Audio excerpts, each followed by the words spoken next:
Vous vous souvenez, nos 3 stratégies de survie avec notre cerveau reptilien archaïque, d'accord? Notre gazelle, face à une autre gazelle qui a le même niveau de force qu'elle, première stratégie de survie avec ce cerveau reptilien archaïque, elle va accepter le combat.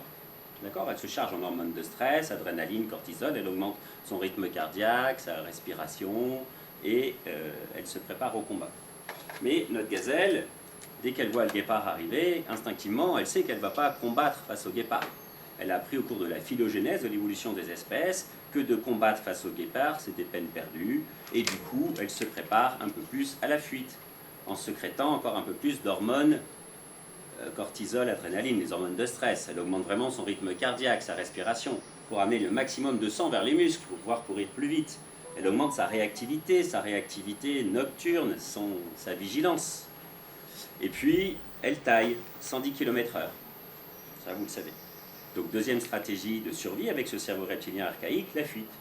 Et puis, à un moment, quand le guépard est trop près, que fait notre gazelle? Vous le savez maintenant, elle va faire ce fameux rouler-bouler et elle va rentrer dans cet état de figement. D'accord? Tout le système parasympathique. Elle est sidérée, elle feint la mort. Pourquoi elle fait ça? Retenez que le guépard n'est pas un charognard. Lui, il a appris au cours de l'évolution des espèces que de manger un gibier déjà mort pouvait être un gibier empoisonné.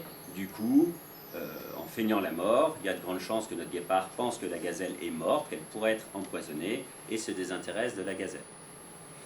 Vous voyez cette petite vidéo de la gazelle figée qui est attaquée par le guépard. Vous vous souvenez qu'elle a beau être mordue, elle ne ressent pas la douleur. Elle a à la fois eu des shoots d'hormones anesthésiantes, qui font qu'elle ne ressent pas la douleur, et des shoots d'hormones psychostimulantes, kétamine-like. Et notre gazelle, elle pourrait avoir l'impression qu'elle se dissocie, qu'il y a une dissociation entre son corps et son esprit. Comme si elle était un petit peu spectatrice de la scène, étrangère à la scène. Elle voyait la scène un petit peu du dessus, comme s'il y avait une distinction entre son corps et son esprit. Ça, vous savez, donc c'est l'état de stress post-traumatique classique, où on peut être à la fois agressé, être ici et maintenant, et puis se projeter dans un autre endroit. C'est pareil pour notre patiente, en fait. D'accord? Quand elle vit un traumatisme, elle peut avoir l'impression à la fois d'être ici, et puis, je vous le dis, pour se protéger de l'agression, avoir l'impression d'être ailleurs.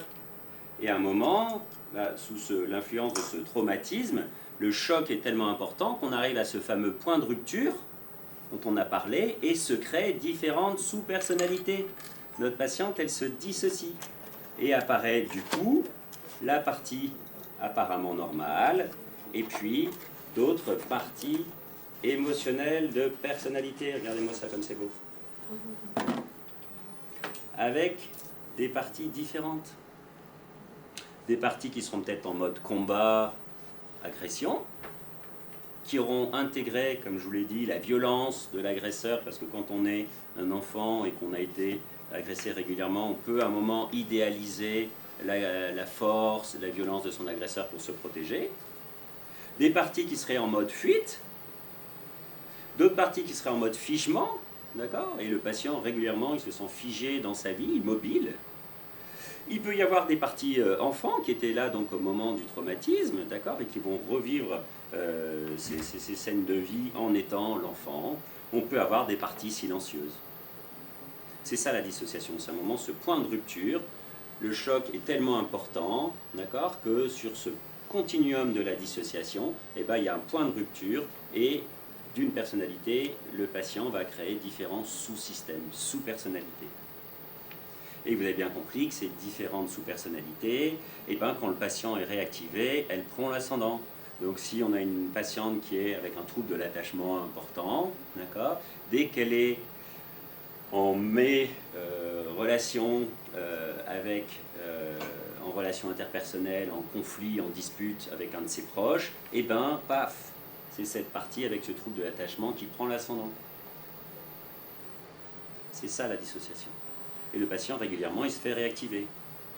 Donc forcément, notre patient, notre partie apparemment normale, elle a la phobie de voir les autres parties émotionnelles apparaître, parce que ça peut être aussi la partie agressive.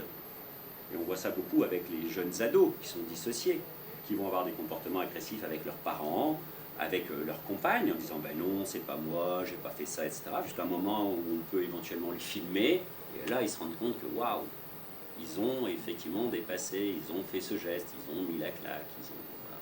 Alors qu'ils n'en avaient pas conscience, ils juraient que c'était pas eux. D'accord?